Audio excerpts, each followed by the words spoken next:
Ako po muna ay kumuha ng aking mga pamakain. Thank you. 3 piraso po kaagad.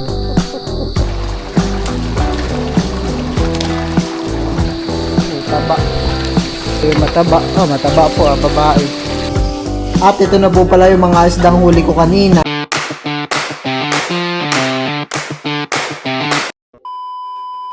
Hello guys, welcome back po sa aking channel. Ngayon po ay papunta po ako ng fish pan. At ako po pala ay pinapakuha ni Melot ng bangus para po sa birthday ni Teo. Ako po yung mamimiwas. Ako ipalis na rin po. Ayan po, at ako po muna ay bumili ng ice cream. Magkano po? At sobrang init po. Bago po ako pupunta ng fish pan. Thank you po. Ito po ang itong mong maliit ay para kay Teo. Ito na. Teo. Thank you. Thank you po. Kontek. Ako rin pala ipapunta na ng ano. Ayan po, at ako po nandito na po sa fish pond. Medyo mainit pa po at ang oras para po ngayon ay alas 2 ng hapon. Pinapakuha po sa akin na bangus ni Melot ay 5 piraso ko. Ay hindi ko na po alam kung meron po akong mahuhuli ngayon. Kaya itatry ko po ngayon at kung may nahuli po man ako ay yung kulang pa ay bukas na lang. Meron po nakawalang aso. Sino nagpakawala sa iyo? Liga dito. At baka ikaw may nahabol na ng mga manok. Siguro po ay pinakawalan po ng papa ang aso. Gawa po nang naiinitan siya dito sa pwesto niya. Kaya di ko na po muna itatali. Mamaya ko na lang po itatali. Ako po muna ay kumuha ng aking mga pamakain. Gwapo nang yung mga lure na ginagamit ko po sa fishing rod ay di po kinakagat yun ng bangus. Di po kinikibit. Midbid lang po ang kumikibit dun sa mga lure at mga langsi tsaka bugaong. Pagka bangus po ang hulihin mo ay ganito po at saka mga hipon, pamain.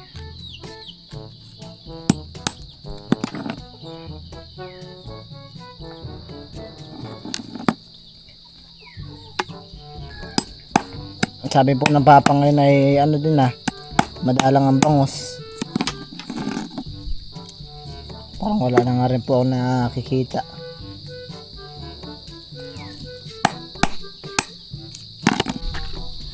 At ito na po yung aking mga nakuhang pamain.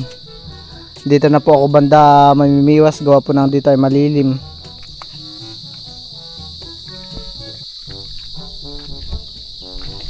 Yung tubig po dito sa loob at labas ay pantay. Mabilis pong pumasok ang tubig.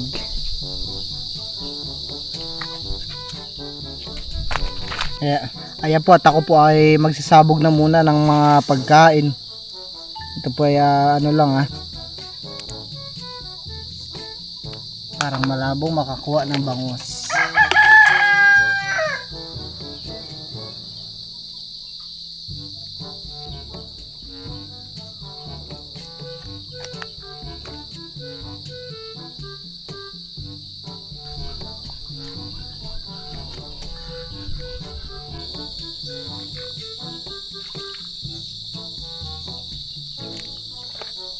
Ito po lang umuubos ng mga pamain.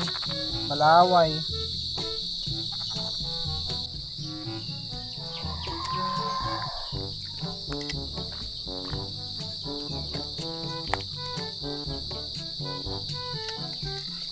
Oops, may nahuli. Bugaong. Bugaong naman. Bangus ang aking hinahuli.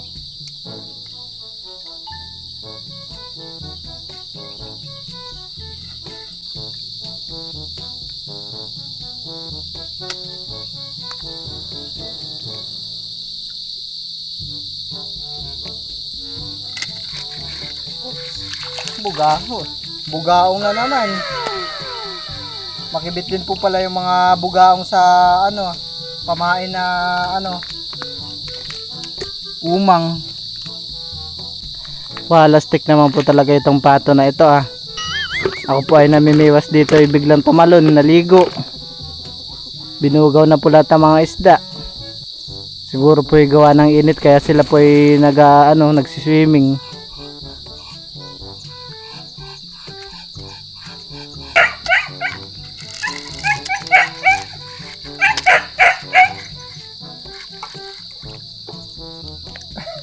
Kakalapag ko lang po ng pamain kadang huli. Walastik naman. Bangus ang aking hinahanap. Yung nakaraang hinuhuli ko para pang ulam ni Teo ngayon kayo nagsisilabasan. Ito na po agad yung aking nahuli. 3 piraso po kaagad. Kakalapag lang pamain ay talagang kagat-agad sila.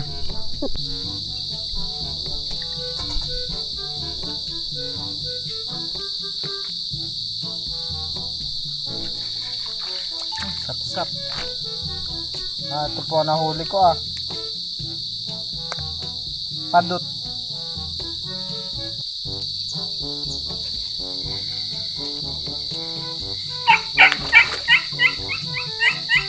Ako po muna ulit ay kukuha ng mga pamain. Mabilis pong naubos yung aking mga pamain.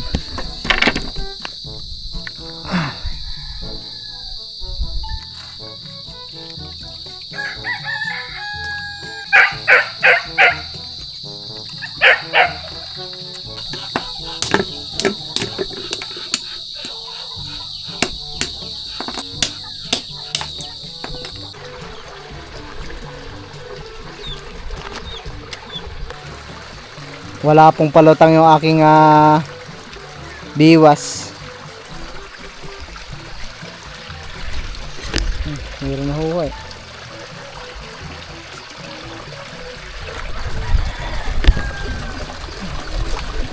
Oops, ano ito? Big.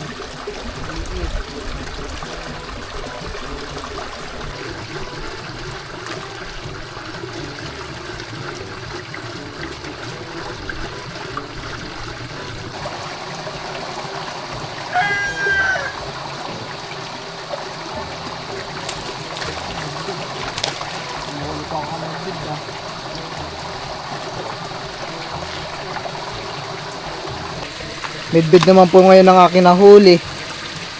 Malaki-laki din po ang midbid.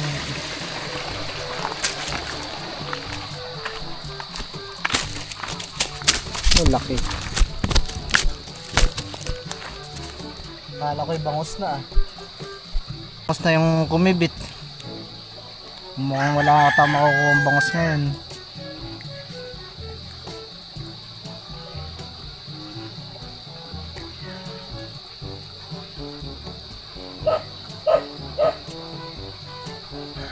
Oh, laki. Mahaba-haba din po ah.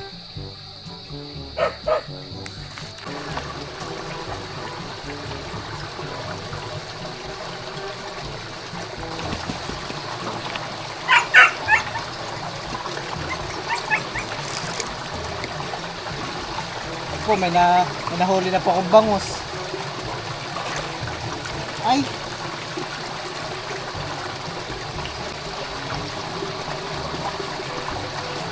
Meron po ditong nasabang na alimango po ah, malaki. Pinapakuha na po sa akin ng papa. Taba.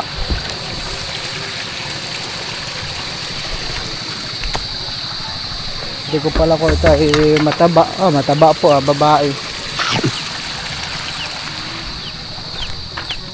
Pinakuha na po ng papa.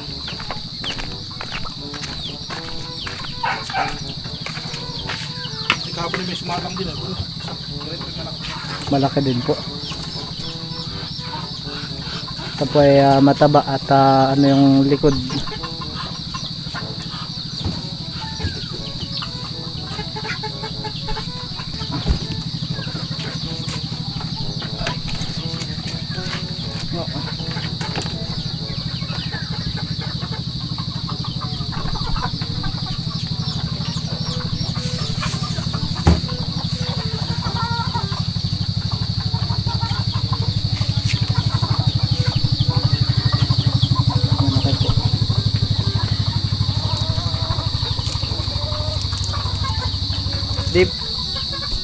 sasabog na kala hindi kadluin naman.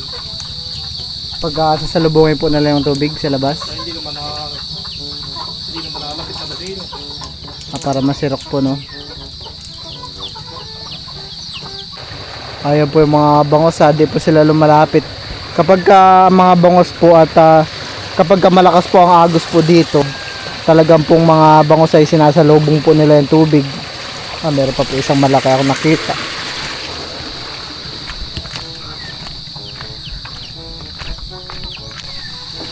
Meron pa po ako isang nakitang malaking alimango na sabang.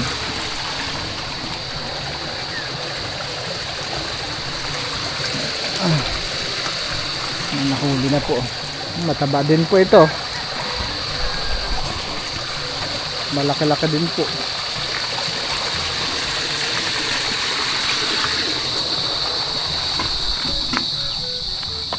Mataba din po. Babae din. Doon sa kabila, pagkaro siya panaw eh.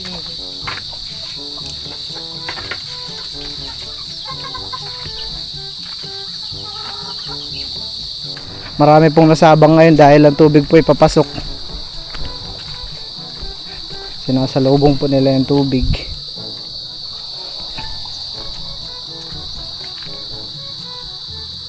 Wala. Parang dito meron. Dito kaya.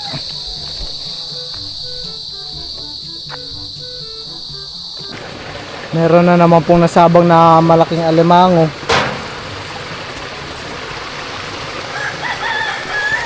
Di na nagpakita. Lumubog. Ano po ay mataba-taba.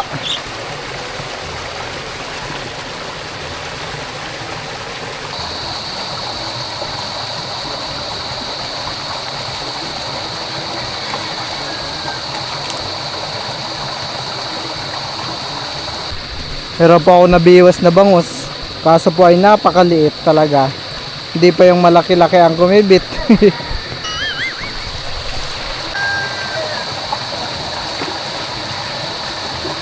Wala pa po ako nakuhang bangus. Hindi po nakibit. Puro mga midbid bugaan po ang mga nahuli. Pero okay na po yun at kinuha ko na din po para may pang ulam-ulam po si Teo.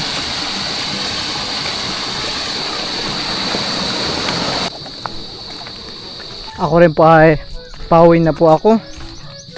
At ito po mga nahuli ko. At ito lang po yung mga nahuli ko. Puro bugaong.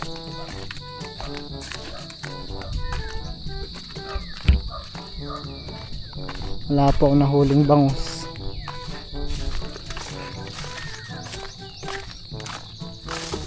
Ngayon naman po ay lilinisan ko na po itong mga huli kong mga isda para pwede na pong isilid sa rep. Siguro bukas na lang po ako maliwas ng mga bangus at ang aking ipapain po yung mga tinapay, hambur at mga minsan po ay ganun din po yung mga gusto nilang kainin. Hindi ako nakapagdala ng hambur, tinapay,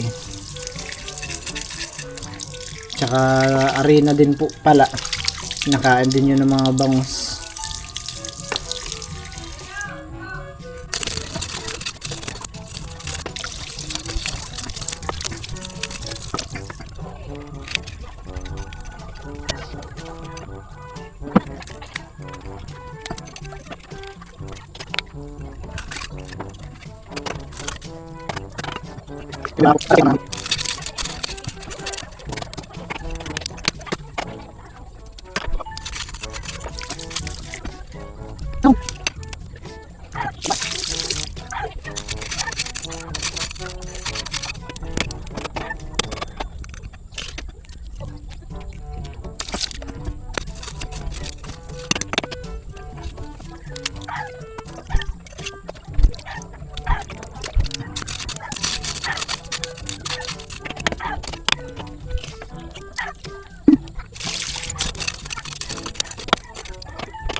Si Teo po dito sa labas ay naglalaro pa. Ano yun Teo, nakita mo? Ha? Ano yung nakita mo Teo? Ha? Kanina pa po siya sigaw ng moon. Kalaro niya po siya ang Tita Malia. Lumabas na po ang moon. Moon!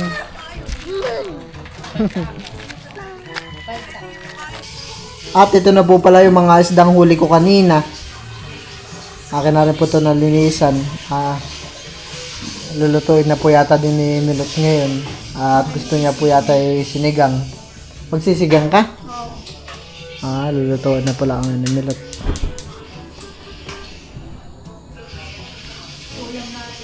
Ulam po namin ngayong gabi. Nailagay ko na po yung mga isda. Lalagyan na po natin ito ng gulay na talbos po ng kamuting bagin.